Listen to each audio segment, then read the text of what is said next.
بسم اللہ الرحمن الرحیم۔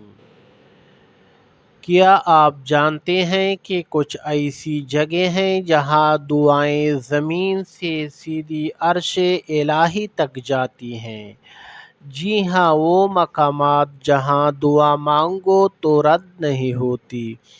حضرت حسن بصری رحمۃ اللہ علیہ جب مکہ سے بصرہ جانے لگے تو آپ نے مکہ والوں کے نام ایک خط لکھا جس میں مکہ کے قیام کی اہمیت اور فضائل بیان کیے، اور یہ بھی واضح کیا کہ مکہ میں ان 15 مقامات پر خصوصیت کے ساتھ دعا قبول ہوتی ہے۔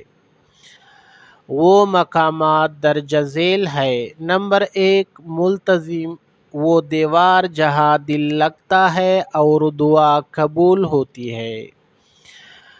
میزاب رحمت کے نیچے۔ نمبر 3، خانہ کعبہ کے اندر جو دعا کی بلندی کا مرکز ہے۔ زمزم کے پاس شفا، رحمت اور قبولیت کی علامت ہے۔ صفا و مروہ کے پاس جہاں سعی کی جاتی ہے۔ مزدلفہ، رب سے رات بھر کی راز و نیاز۔ جمرات کے پاس نفس اور شیطان کو شکست دینے کی جگہ۔ عرفات کا میدان جہاں گناہ دھو دیے جاتے ہیں۔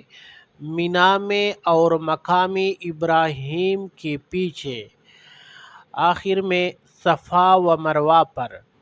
یہ ویڈیو ضرور شیئر کریں اور صدقہ جاریہ بنائیں۔